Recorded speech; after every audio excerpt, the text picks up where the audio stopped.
Assalamualaikum warahmatullahi wabarakatuh. My name is Maya Sari. Today I will explain skill 4 atau skill 4. Di sini about draw conclusion about who, what, where. Yang artinya menarik kesimpulan tentang siapa, apa, dan gimana.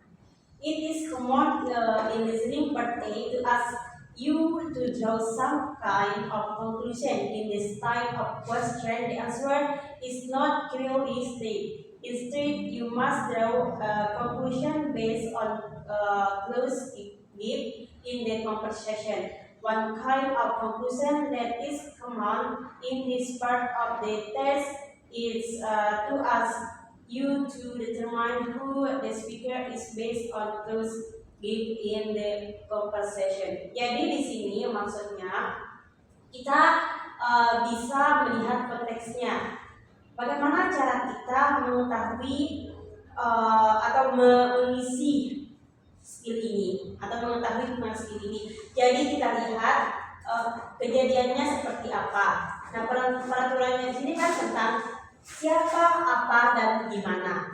Nah, jadi kita bagaimana cara kita tahu atau mengetahui tentang skill ini? Jadi kita harus benar-benar memahami konteksnya dulu. Nah, contohnya misalnya sini, woman, can you tell me what assignment I missed when I was absent from your class? Yang maksudnya di sini, bisakah Anda memberitahu saya tugas apa saja yang saya lewati ketika saya tidak masuk di kelasmu? Nah, terus si men bilang, you miss one homework assignment and a quiz.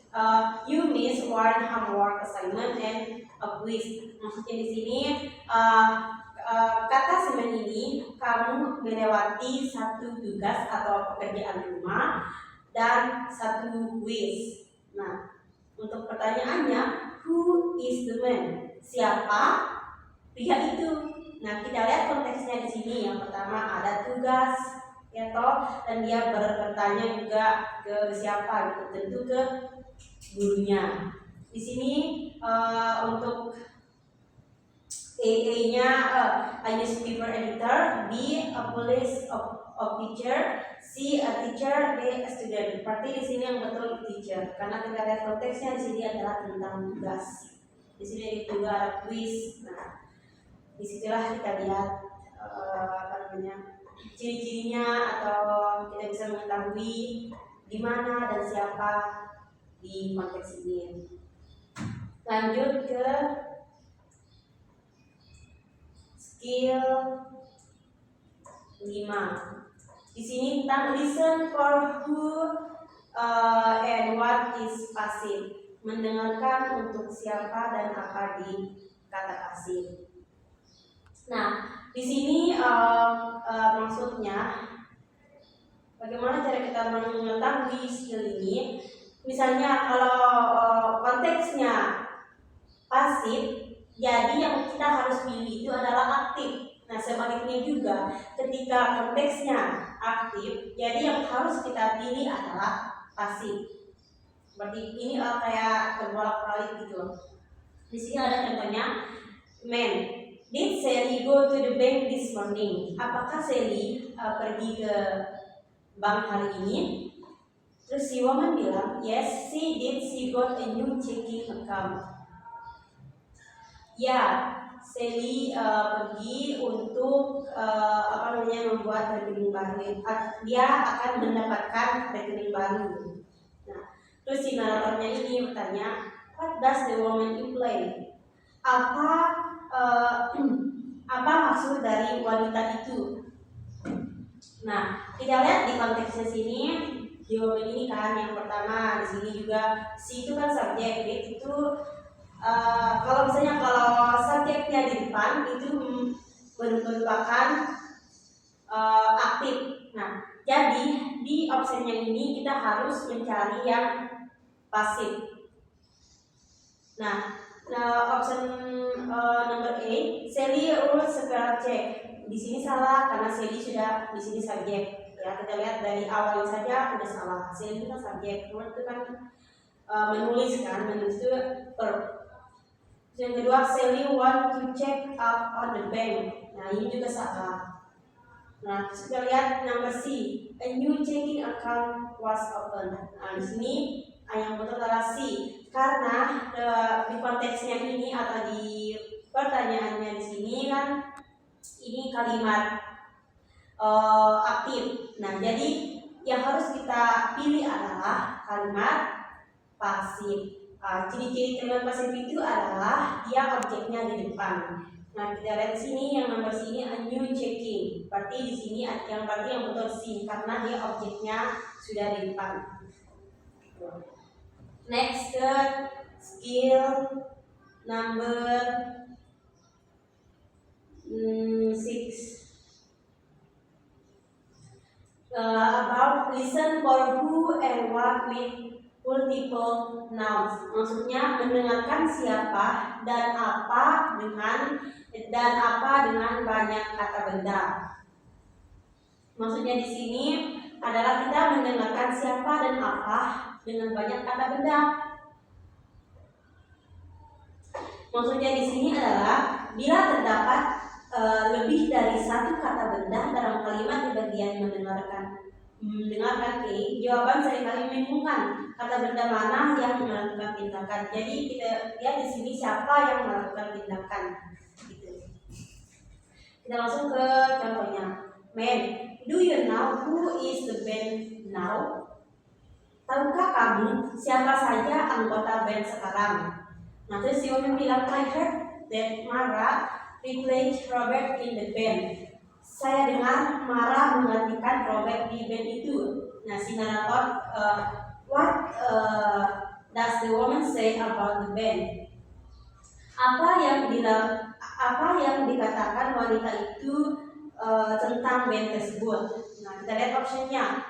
A, Robert become a new member of the band. B, Robert itu maksudnya di sini Robert menjadi anggota baru band tersebut. Salah. Kedua, Robert took Mary's place in the band. Robert menggantikan posisi Mara di band. Ini juga salah. Nomor C, Mara didn't have a place in the band. Nah, Mara tidak punya tempat di band itu. Nah, terus D, Mara took Robert place in the band. Mara menggantikan posisi Robert di band itu. Jadi yang betul karena kita lihat konteksnya di sini adalah kan si William tadi bilang, saya dengar Mara menggantikan Robert di band itu. Berarti Mara menggantikan posisi Robert di band itu. Jadi yang benar D. Lanjut ke skill 7. Listen for negative expression. Berarti di sini adalah maksudnya mendengarkan ekspresi negatif. Nah, negative expression are very common in listening part A, and the most common kind of correct response to a negative statement is a positive statement containing a word with opposite meaning. Maksudnya ekspresi negatif sangat umum dalam mendengarkan bagian A, dan jenis tanggapan yang paling umum untuk pernyataan negatif adalah pernyataan positif yang mengandung kata dengan makna yang berlawanan. Contohnya, man, how did they get to their grandmother's house in only 5 hours? Maksudnya di sini bagaimana mereka sampai ke rumah nenek mereka di Maine hanya dalam waktu 5 jam. Nah, terus si Omen bilang they didn't drive slowly on the trip to Maine. Mereka tidak melaju pelan dalam perjalanan ke Maine. Mereka tidak melaju pelan dalam perjalanan ke Maine. Nah, terus si pertanyaannya, what does the woman say about trip? Maksudnya apa yang dikatakan wanita itu tentang perjalanan itu? Option number A, they drove rather quickly. Mereka melaju agak cepat. B, they couldn't have driven more slowly. mereka mereka tidak dapat mengemudi lebih lambat. Nomor C, they want to travel slowly to Maine. Mereka ingin berpergian perlahan ke Maine. B, they didn't drive to Maine. Nah, di sini yang betul adalah kita lihat konteksnya. Yang selama ini kan bilang they didn't drive slowly on the trip to Maine. Mereka tidak melaju pelan dalam perjalanan ke Maine. Berarti mereka berjalan dengan cepat. Nah, berarti yang betul mereka melaju agak cepat. Berarti yang betul ini adalah A, option number A. Mereka melaju dengan cepat. Oke, next ke skill 8. Listen for double negative expression. Mendengarkan ekspresi negatif ganda. Maksudnya di sini misalnya kalau ada kalimat negatif ketemu sama kalimat negatif, jadi dia harus menjadi positif. It is possible for two negative ideas to appear in one sentence and the result can be quite confusing. Nah, ada kemungkinan dua gagasan negatif muncul dalam kalimat, hasilnya bisa sangat membingungkan. Contohnya, man, I cannot believe the news that I heard about the concert. Maksudnya, tidak percaya dengan berita yang saya tidak percaya dengan berita tentang konser tersebut.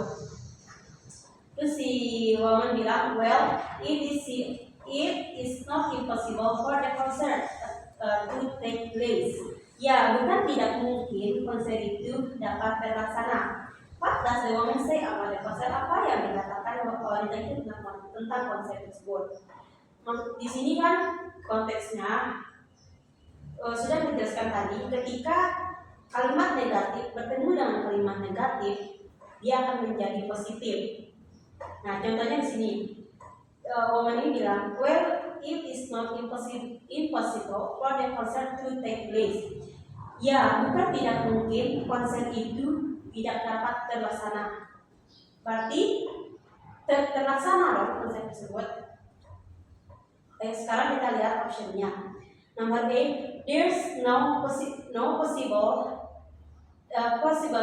that the concert will take place. Maksudnya, tidak ada kemungkinan konser itu tidak terlaksana. Berarti salah. Nah, terus B, the concert will definitely not to take place. Konser itu pasti tidak akan terjadi. Jadi yang opsi nomor B juga salah. Kita lanjut ke opsi nomor C. The concert might take place. Konser itu mungkin terjadi.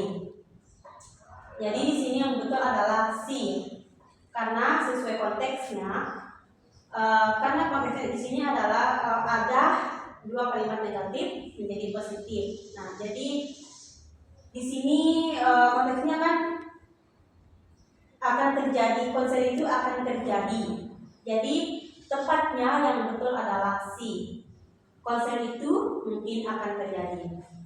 Mungkin itu saja presentasi dari saya. Assalamualaikum warahmatullahi wabarakatuh.